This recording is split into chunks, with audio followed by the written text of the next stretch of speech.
네, 오늘은 창세기 20장의 말씀입니다. 자, 오늘 창세기에서 난해 구절 중에 하나입니다. 왜 난해 구절이냐면 아브라함이 왜 또다시 아내 사라를 빼앗길 뻔했는가. 아내 사라를 누이라고 이야기를 하다가 이제는 아비멜렉이라는 왕에게 빼앗길 뻔한 이야기가 20장에 기록이 되어 있거든요. 근데 이 위치가 참으로 우리를 헷갈리게 합니다. 왜냐하면 그 모든 우여곡절을 다 겪은 아브라함이에요. 산전, 수전, 공중전 다 겪은 아브라함이란 말이에요. 하나님을 이만큼씩이나 알 수 있을까 할 정도로 모든 것을 다 체험하고 승리하고 또 승리한 이 아브라함이 심지어는 소돔과 고모라조차 그 배은망덕하고 배은망덕한 조카 롯을 위하여 또 기도하고 또 기도하여서 하나님의 정말 사람이라는 것이 증명되고 증명된 직후에 또 한편으로는 이삭을 드디어 낳기 직전에 왜 이런 일이 또 벌어졌는가 하는 거죠. 왜 서로 이 아브라함과 사라라는 부부가 서로 누이라고 하자, 오빠라고 이야기하자, 틀린 말은 아닌데 20장에 이렇게 나와 있어요. 나중에 아비멜렉이 도대체 왜 그랬느냐 했을 때 아브라함이 그렇게 이야기한단 말이죠. 세상이 너무 험악해서 이렇게 이야기하지 않으면 생명의 위협이 있어서 우리가 서로 이렇게 이야기하기로 했다. 그리고 거짓말은 아니다. 사실 알고 보면 우리 친족이다. 이제 그 당시에는 이제 그럴 수 있는 거니까요. 그런 이야기 나와 있거든요.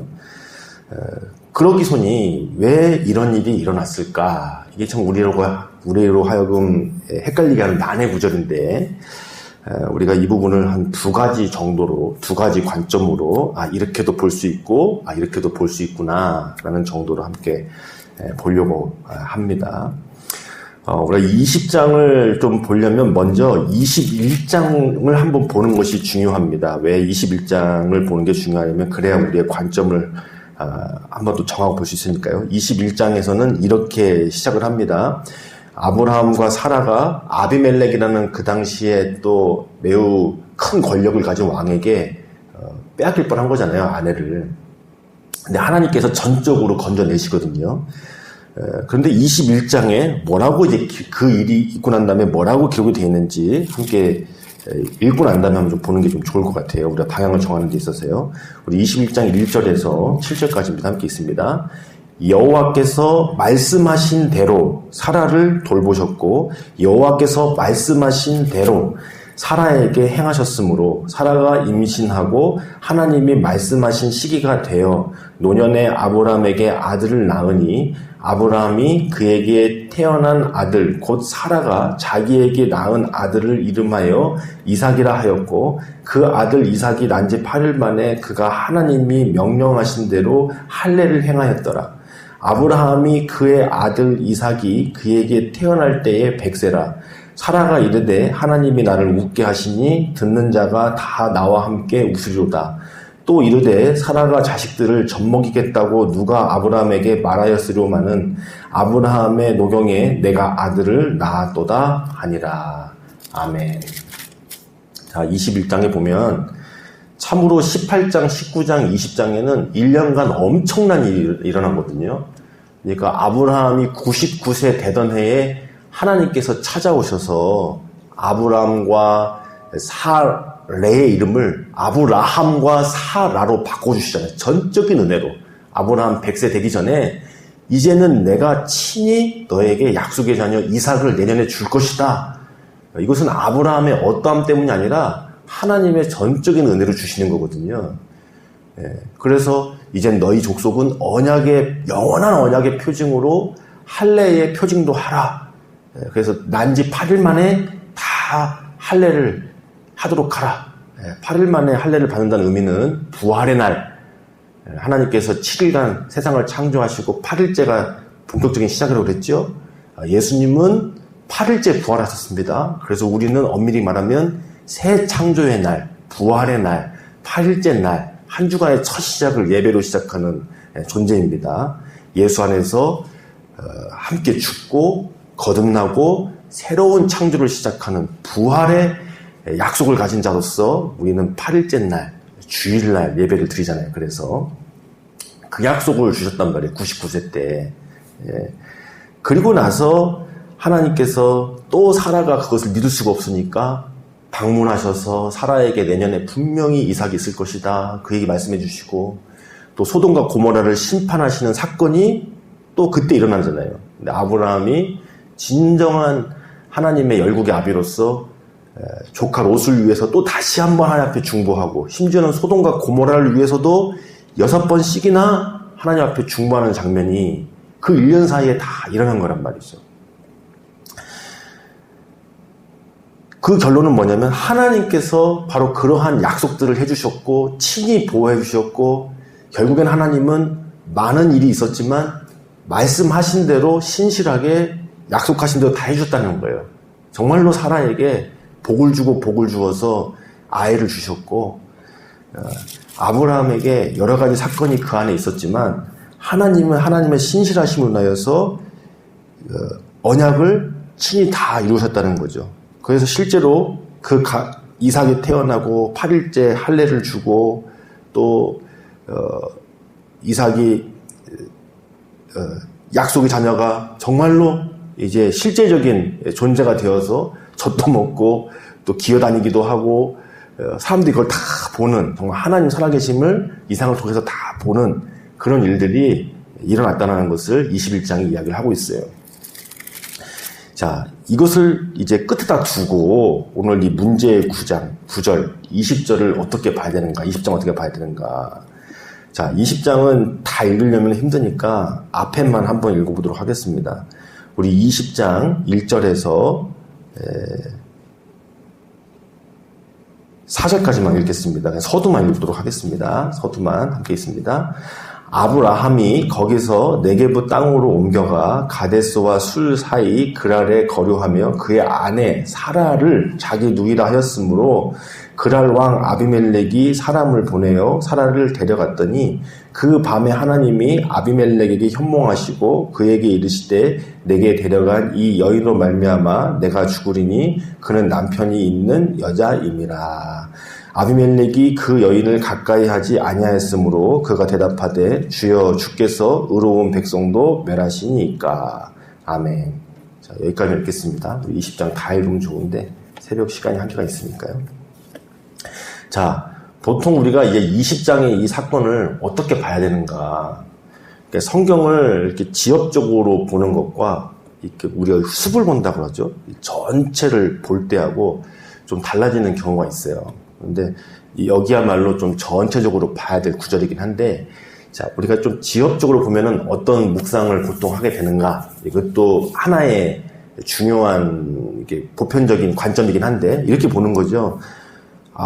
아브라함은 역시 사람이다, 인간이다, 나약하고 또 나약하다.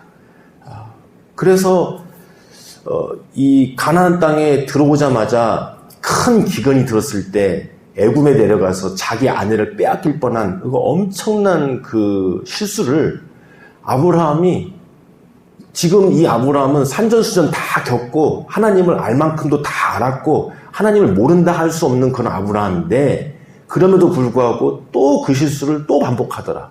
역시 사람은 결국에는 넘어진 데서 또 넘어지는구나, 이렇게 보는 관점으로 보통 볼 수 있어요.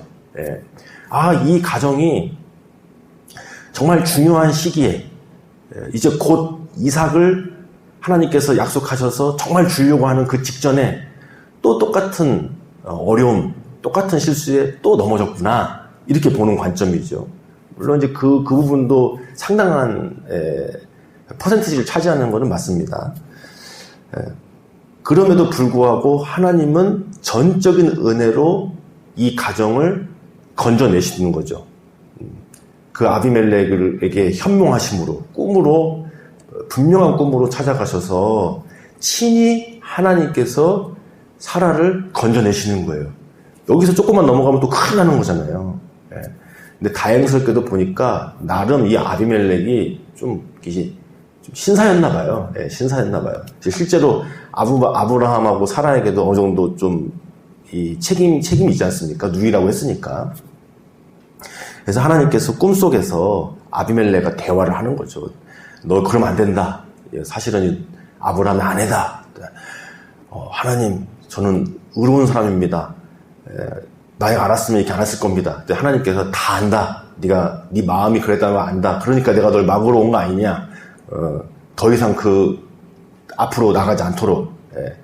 그래서 하나님께서 이렇게 꿈으로도 말씀하시고, 꿈을 꾸고 나게 한 다음에 실질적으로 하나님께서 많은 제재를 하신 것 같아요. 뒤에 보면 아비멜렉의 아내뿐만 아니라 이 아비멜렉 족속에 있는 여자들이 다 아마도 뭐라고 할까요? 생리가 멈춘 것 같아요. 뒤에 보면 그 안에 있는 여자들의 잉태할 수 있는 걸 다 멈추게 하셨다고 지금 나와 있거든요. 그러니까 얼마나 무서워요. 그 족속이 전부 다 그 안에 있는 여자들이 다 그런 상태에 놓여 있으니까 하나님께서 어떤 징벌을 하셨는지. 그렇게 하면서 아브라함이 결국에는 이 아비멜렉을 위해서 간절히 기도하고 나서 이 모든 얘기들이 다 해결되는 거거든요. 그렇게 끝나는 거거든요. 이 내용이. 자, 그런데 우리가 이제 보통 이걸 지엽적으로 보면은 그렇게 본단 말이죠. 아브라함은 역시 인간이었어. 똑같은 일을 또 반복해. 거기서 또 넘어졌어. 우리도 그래. 넘어진 데서 또 넘어지는 게 우리야. 하지만 하나님은 우리를 구원하셔. 하나님은 우리를 친히 전적인 은혜로 함께 하셔. 21장을 보니까 그래서 하나님께서 말씀하신 대로 하나님은 친히 하나님의 일을 이루어 주시는구나. 이렇게 보는 관점. 이게 나름 전통적인 관점 중에 하나예요. 그렇게 보는 것. 자, 그게 보통 이제 우리가 보는 부분이고, 또 그러다 보니까 어떤 걸 묵상해야 되냐면, 아브라함과 사라의 연약함, 또 거기에 우리의 연약함을 또 오버랩 시키기도 하죠. 하나님의 사람들이 이렇게 세상 속에서 하나님의 방법이 아니라 인간적인 방법, 아내와 아내를 사촌 누이라고 속이면서 살아가는 그 방법이 결국에는 이런 어려움들을 만들어낸다. 그러니까 우리가 믿음으로 살아야 된다. 하나님의 방법으로 살아야 된다. 정직해야 된다. 안 그러면 세상 속에서 우리는 수치를 당할 수밖에 없다. 이렇게 이제 우리가 이 부분을 보기도 합니다. 그래서 아비멜렉에게 어떻게 보면은 아브라함이 좀 꾸지람을 당하거든요. 왜 속였느냐. 너가 속여가지고 도리어 내가 하나님 앞에 큰일 날 뻔하지 않았느냐. 그러면서 마치 아브라함이 세상의 왕 아비멜렉에게 꾸지람 당하는 것처럼 보이기도 해요. 그래서 그런 관점으로 우리가 보기도 합니다. 물론 그것도 좋은 교훈이고 성경이 또 그 부분을 말하는 부분도 있기도 합니다만 이건 한쪽으로 이렇게 정리를 하고요. 하나만 더 보도록 하겠습니다. 어떤 관점이냐면 숲으로 보면 이렇게 되는 거예요. 자, 성경에서 읽어보시면 가장 많이 사용하는 중요한 방법 중에 하나가 가로를 치는 거예요. 가로. 중요한 것은 앞에 하고 뒤에 나옵니다. 중요한 것은 앞에 하고 뒤에. 자, 가나안 땅에 들어가자마자 겪은 사건이 뭐냐면 애굽 땅으로 내려갔다가 사라를 빼앗길 뻔한 사건이에요. 자, 약속의 자녀와 약속의 땅. 이거는 하나님께서 주신 약속의 핵심이죠. 너에게 후손을 줄 거고 땅을 줄 거야. 근데 이것을 송두리째 빼앗길 뻔한 사건이 들어가자마자 일어난 겁니다. 애굽에서. 바로 왕에게 사라를 빼앗길 뻔하잖아요. 그래서 내 뼈 중에 뼈요, 살 중에 살이라 이게 깨어질 뻔한 거죠. 아내를 빼앗기는 다 뺏기는 거죠. 약속의 땅도 날아가 버리는 거고, 아브라함과 사라 사이에서 나오는 그 약속의 자녀, 그것도 다 날아가 버리는 거고, 엄청난 큰 사건인 거죠. 이게 들어가자마자 일어나는 거예요. 그러니까 앞에 가로죠, 앞에 가로. 그런데 지금 이삭을 얻기 직전에 똑같은 사건이 발생하는 거고요. 뒤에 가로인 거예요, 뒤에 가로. 그래서 여기서 역시 아비멜렉에게 사라가 아내가 되어버렸으면 하나님이 말씀하신 약속의 자녀, 약속의 땅 이런 게 다 또 빼앗기고 날아갈 뻔한 사건이에요. 그래서 앞에 가로, 뒤에 가로. 엄청난 치열한 영적 전쟁으로 해석할 수 있는 거예요. 이렇게 볼 수 있는 부분이 성경에 곳곳에 있는데 다 볼 수는 없고 예수님께서도 이 땅에 오셔서 어떤 가로 같은 일을 하셨냐면 유대 광야에서 40일간 금식하시고 마귀와의 싸움이 있으셨어요. 그리고 예수님께서 마지막에 모든 것을 이루시기 직전에 십자가에서 마지막 싸움이 있으셨어요. 네. 이게 어떻게 보면 가로예요. 또 하나가 뭐냐면 사복음서를 읽어보면 예수님께서 공생애를 시작하자마자 하신 일이 뭐냐면 첫 번째 6월절에 성전에 올라가서 성전을 뒤엎으신 사건이에요. 근데 요한복음을 가보면 예수님이 십자가 달리시기 직전에 또 성전에 올라가서 또 한 번 뒤엎어요. 성전을 뒤엎으신 사건이 앞뒤로 나와 있어요. 앞뒤로. 그러니까 왜 성전 뒤엎은 이야기를 사복음서에서 앞뒤로 적어놨느냐. 시작할 때 한 번 엎으시고 시작하시기 전에 또 한 번 엎으시고 그만큼 중요해서 그런 거예요. 왜냐하면 진정한 성전이 예수님이시니까 진정한 우리를 구원하시는 제물을 되시는 분이 예수님이시니까 우리의 영원한 대제사장이 예수님이시니까 예수님이야말로 진정으로 우리에게 참 성전이시고 참 제물이시고 참 대제사장이신 그분 자신이시니까 강도의 소굴로 변해버린 하나님의 집 성전을 공생이 시작하자마자 가서 엎으시고 십자가 달리시기 직전에 또 가서 엎으시는 것이 매우 중요한 핵심 메시지라는 말이에요. 그래서 이 똑같은 사건이 앞뒤로 일어난단 말이죠. 마치 그것처럼 오늘 이 아브라함과 사라가 똑같은 어떤 어려움을 반복하고 인간의 나약함, 연약함 이것을 보여주는 것 같지만 20장을 찬찬히 읽어보면 하나님께서 아브라함과 사라를 책망하시지 않습니다. 너 왜 또 그랬니? 지금껏 이렇게까지 내가 너를 성장시키고 훈련시키고 그랬는데 왜 똑같은 실수를 또 반복했니? 내가 분명히 이삭을 준다고 했지 않느냐? 기한까지 못 박았지 않았느냐? 그런데 이 상황에 어떻게 이런 똑같은 반복된 실수를 또 했니? 하나님이 그러시지 않거든요. 하나님께서 전적으로 이들을 보호하시고요. 또 꿈속에서 뭐라 그러느냐? 아브라함 선지자다. 이렇게 얘기하세요. 7절에 보면 하나님께서 꿈속에서 아비멜렉에게 너가 지금 어떤 일을 벌였는지 지금 모르는데 아브라함은 선지자야. 나의 사람이야. 나를 대표하는 사람이야. 이렇게 전적으로 아브라함의 편에 서셔서 싸워주시고 계시거든요. 그리고 실제로 그 집의 태를 다 막아버리시고 그리고 아브라함을 통해서 태를 열어주시고 지금 이 사건은 사람의 연약함 야, 사람이 정말 이렇게까지 연약할 수 있구나. 넘어진데 또 넘어지고 넘어진데 또 넘어지고 그래도 하나님은 구원하시는구나. 이것을 이야기하기보다는 치열한 영적 전쟁인 거예요. 이 여정의 목적은 하나님께서 약속의 자녀를 주시고 결국 예수 그리스도시죠. 하나님의 나라를 주시고 천국을 주시고 지금 그 여정이잖아요. 그 여정에 어떻게 보면은 마지막 지점에 이르러서 치열한 영적인 전쟁이 일어난 건데 하나님께서 그것을 이루어 주시는 것.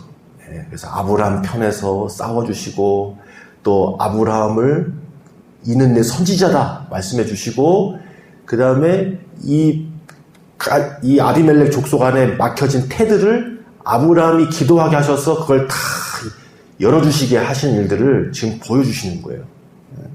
그래서 어쩌면 여기는 이렇게 보는 게 좋습니다. 우리 인생에서 반복된 실수를 할 때 있죠. 참으로 중요할 때 또 넘어질 때 있습니다. 새로운 걸로 넘어지면 그나마 내가 새로운 영역에서 넘어졌다고 할 텐데 또 넘어지고 또 넘어지고 똑같은 걸로 또 넘어질 때 정말 힘들고 짜증나고 어려울 때 있죠. 나는 왜 그런가? 하나님 앞에 나는 왜 그런가? 꼭 그렇게만 생각할 것이 아니라 정말 치열한 순간이구나. 정말 지금 이 순간이 하나님께서 주신 약속을 성취해야 될 바로 그때인가 보구나. 우리가 또 우리 자신에 대해서 너무 자책하거나 힘들어하기보다는 정말 하나님께서 주신 약속을 이룰 치열한 바로 그때인가 보구나. 이런 관점으로. 그래서 하나님은 나를 위해서 싸우시고 하나님은 나를 붙드시고 나와 함께하고 계시는구나. 이렇게 보는 것도 성경의 매우 중요한 관점입니다. 또 한편으로 다른 사람을 볼 때도요, 우리는 그러한 관점이 필요합니다. 저 사람 넘어지는데 또 넘어지는구나.